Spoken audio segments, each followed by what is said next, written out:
Hello, diehard, diecast, and racing fans. Welcome to my channel. It's all about racing. Today, we're going to tackle the question about what are the advantages and disadvantages of collecting 164, 143, and 118 scale cars. What should you collect? What brands? What mix? Most of us collectors probably collect a number of each of scales of cars. I certainly do. We're going to talk about that and let me know what you do in your thoughts and your comments. Right now, let's get started with the 164 scale cars because this is where probably most of us started our collecting habits with, largely because, particularly in race cars, there's a nice variety of cars that are available from, in my opinion, three of the best manufacturers, that being Mini GT, Sparky, and Tarmac Works. I started with the Mini GT cars because I was a big Corvette fan. They had Corvettes, which a few of the other brands do, particularly in this scale. And they were relatively inexpensive. And I do say they were relatively inexpensive. There was a time when you could get a Mini GT car for $10, particularly if you bought it at the track. Not from IMSA or from, but private dealers that you had there respectively. Now the price has gone up, and that's also one of the disadvantages of collecting 164, as they are not as affordable as they used to be. But the nice thing about Mini GT cars is they were of relatively good quality, not great, details not exceptional. They came in a nice blister pack. They came in a nice storage box, which you see there. But the storage box is just that. It is a storage box. It is useless for display purposes. And if I'm not showing this to you today in the video, this box is sitting back in a box under my desk because it's utterly useless for all intensive purposes. The next are Sparky cars, and this McLaren that you see here is an example of that. Notice that the McLaren does come on a nice base, which is easily detachable with a little device. However, it doesn't come with a jewel case. It just comes with a base, which is nice for display purposes, but again, not really practical. And mine sit exactly where the box for the Mini GT cars are, in a box below my desk. However, the cars are of nice quality. They're detailed about the same as the Mini GTs, not much better, and they tend to be a little bit more expensive. But the parent company Spark makes a lot of them, and they're relatively good quality. Then in 164 scale, you have these two examples, which are Tarmac Works Hobbies. These are my favorite of the 164 scale, simply because they got a fairly good selection. The detail of these are much better than that of the Spark and the Mini GTs. They include such things as antennas, and you can see that on the Ferrari here, exposed engine details like you have on the Audi R8. They come in very nice jewel cases. That is a jewel case within the box. Great for displaying purposes. This one even comes with a crate that you can use as a display box. The front of this can be taken off, and you can put a clear cover on it, and you've got yourself a storage jewel case that looks like a shipping crate. I think it's clever. I think it's phenomenal. I like it. The one thing that really irks me about Tarmac Work, and I've discovered this in one of my other videos, is the fact that they call their cars limited edition cars. Now, if you take a look at this card, which is inside of this box, this tells you that this is 975 out of potentially 9,999 cars that they produced. Folks, if you make a run of 10,000 cars, that's not limited edition. That's about the same amount that Sparky produces of this car and Mini GT did with this one. So the advantages of 164 cars are they were, and they're not really inexpensive now. Quite frankly, a lot of these cars you could purchase for $10. It now costs $50, $20, $25. You throw on shipping, it gets into $30, $35. Some cost as much as $50 and up, which I think is outrageous for a 164 scale car, but there it is. They do roll. A lot of people like the fact that they roll. I personally do not. I think rolling is a disadvantage. These are not toys. These are collector items. They're meant to be admired, to look at, to be displayed with pride. If they roll, there's the potential for them to roll off. And here's an example of a Porsche that I was filming, and it rolled off the pedestal. It broke the rear wing, and I cannot repair it for the life of me. This gets thrown in the garbage. That's gone. The other thing is not all of them come with jewel cases. Jewel cases, I think, are absolutely invaluable for display purposes. The good thing about 1/64 scale cars, you can put them in lots of cases, where you may not need a jewel box, but I prefer the jewel box. Now, we move on to 1/43 scale. This is my preferred scale.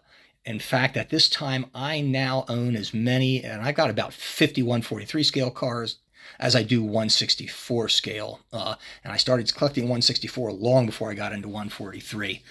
The advantages of 1/43 scale, and you can see 3 good examples here. This is a Spark car, this is an IXO, and the one in back is a Burago. Price, how are they priced? They vary. Depending upon the brand and the quality of the car, price varies. This Burago that you see in the back here, believe it or not, folks, this car is one of several examples that Burago makes that are relatively inexpensive.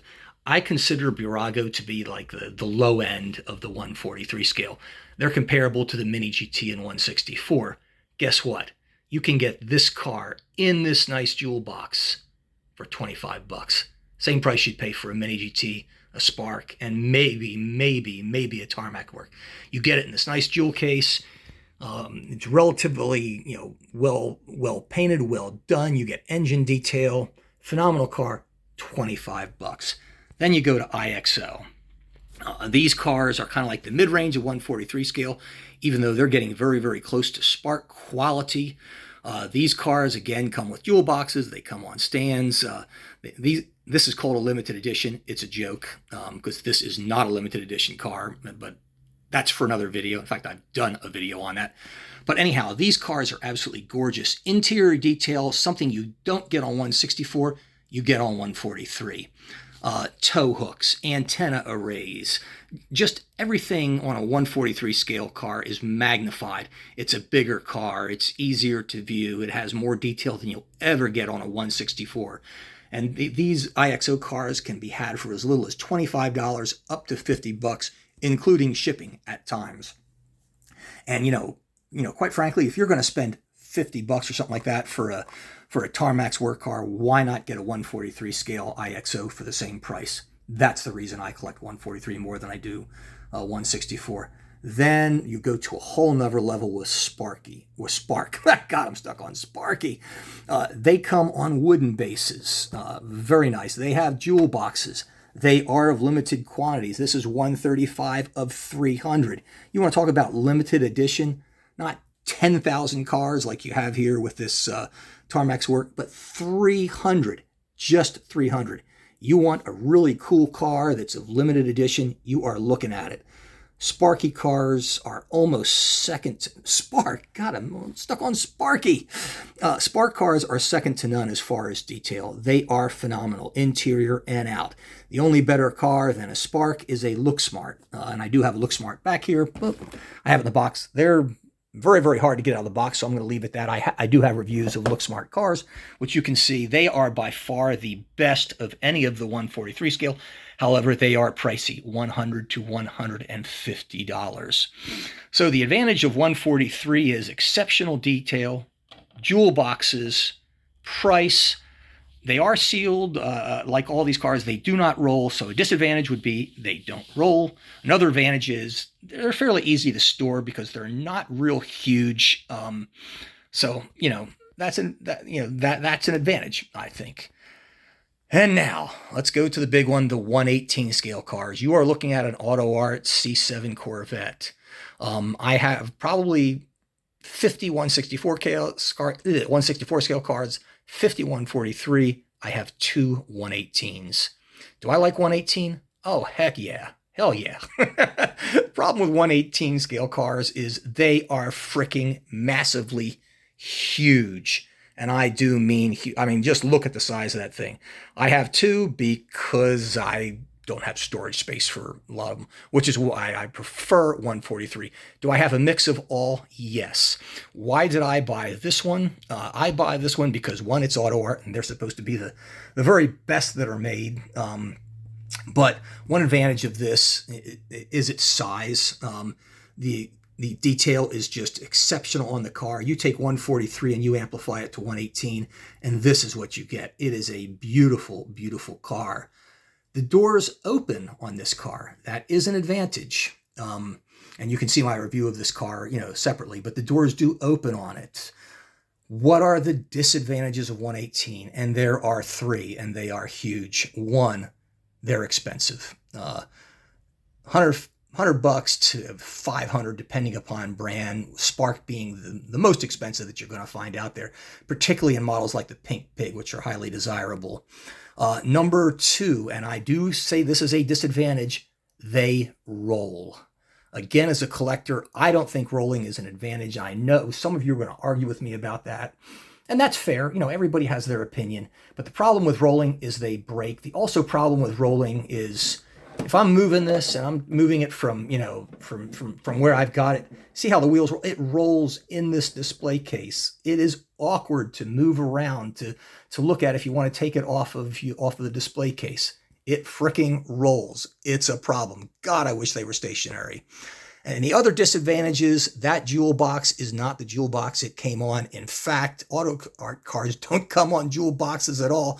They come packaged in foam.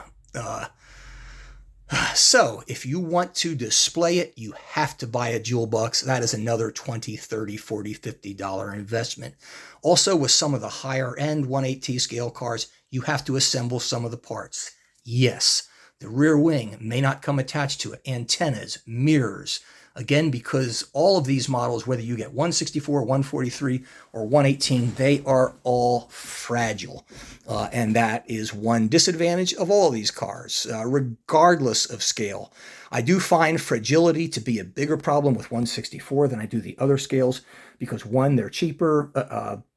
They are very, very fragile, particularly the rear wings, the mirrors. I have had some of the 164 scale cars I've got that came with a mirror missing, not in the box, just missing. Quality control is another issue you have with them.